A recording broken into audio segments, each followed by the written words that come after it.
Hello दोस्तों, स्वागत है आप सभी का अपने यूट्यूब चैनल आर के क्लास में। आज हम लोग दोस्तों क्लास 10 के बायोलॉजी चैप्टर को पढ़ेंगे, जिसे मेरा फर्स्ट चैप्टर क्या है, जैव प्रक्रम। ठीक है, तो जैव प्रक्रम से हम लोग 25 महत्वपूर्ण हम लोग ऑब्जेक्टिव इस वीडियो में बात करेंगे। तो चलिए हम लोग चलते हैं प्रश्न की ओर।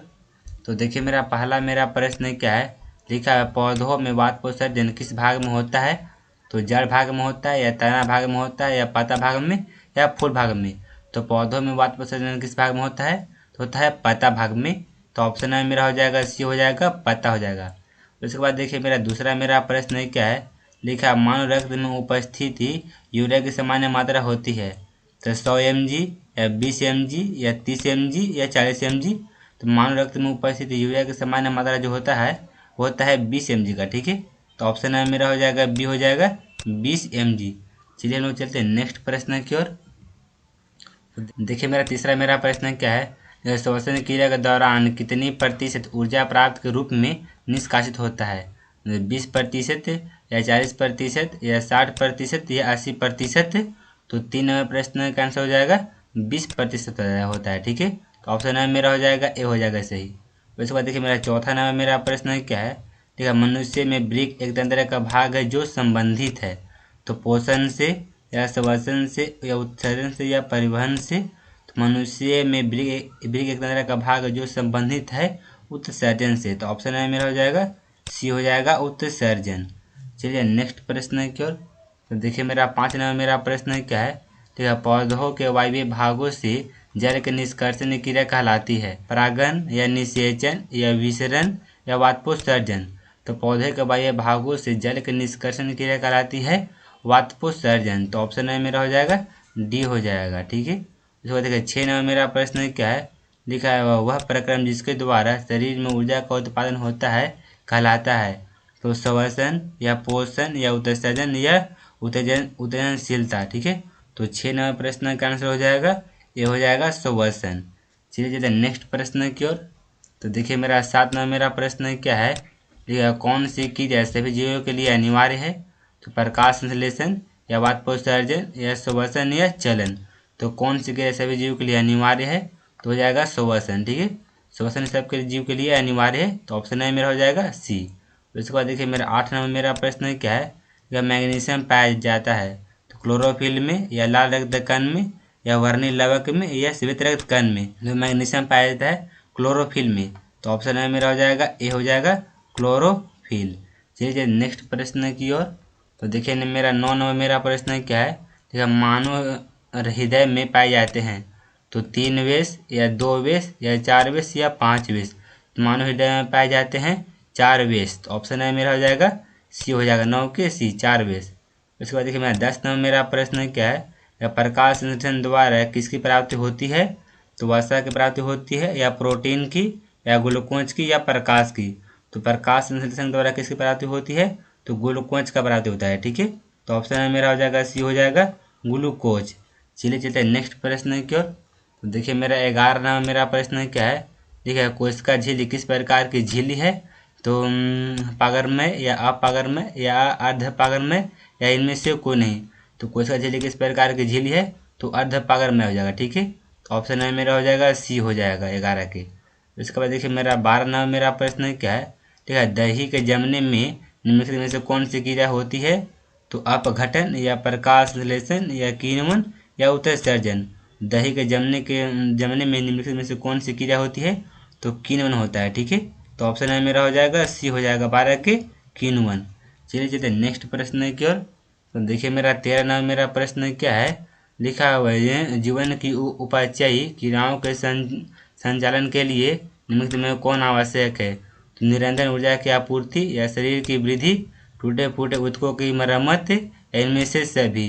तो जीव की उपाचायी क्रियाओं के संचालन के लिए निम्नलिखित में कौन आवश्यक है, तो इनमें से सभी आवश्यक है। ठीक है, निरंजन की आपूर्ति भी आवश्यक है, या शरीर की वृद्धि भी आवश्यक है, टूटे फूटे ऊतकों की आपूर्ति मरम्मत है। ठीक है, तो ऑप्शन में मेरा हो जाएगा डी, हो जाएगा, इनमें से हो जाएगा सभी। उसके बाद देखिए मेरा 14 प्रश्न क्या है, ठीक है, मानव में डायलिसिस थैली होती है तो नेफ्रॉन होता है, या न्यूरॉन होता है, या माइटोकॉन्ड्रिया, इनमें से कोई नहीं। तो मानव में डायलिसिस थैली होती है नेफ्रॉन। ठीक है, तो ऑप्शन में मेरा हो जाएगा ये हो जाएगा 11 के नेफ्रॉन।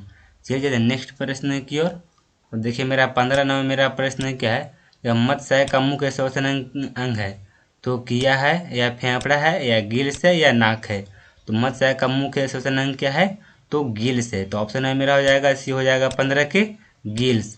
उसके बाद देखिए मेरा 16 नंबर मेरा प्रश्न क्या है, देखिए पौधों में गैसों के निष्कासन के लिए किस क्रिया का उपयोग होता है। तो परासरण का या विसरण का या वाष्पोत्सर्जन का या परिवहन का। तो पौधों के गैसों को निष्कासन के लिए किस क्रिया का उपयोग होता है, तो होता है विसरण का। ठीक है, तो 16 के हो जाएगा वी हो जाएगा विसरण का। ऑप्शन है मेरा हो जाएगा बी सही। चलिए नेक्स्ट प्रश्न की ओर। तो देखिए मेरा 17 नंबर मेरा प्रश्न क्या है, देखिए क्लोरोफिल वर्ण का रंग है, तो रंग होता है हरा रंग होता है या नीला या लाल या सफ़ेद। तो क्लोरोफिल वर्ण का जो रंग होता है हरा होता है। तो ऑप्शन है मेरा हो जाएगा ये हो जाएगा हरा हो जाएगा। तो इसके बाद देखिए मेरा 18 नंबर मेरा प्रश्न क्या है, देखिए कवक में पोषण की कौन सी विधि होती है।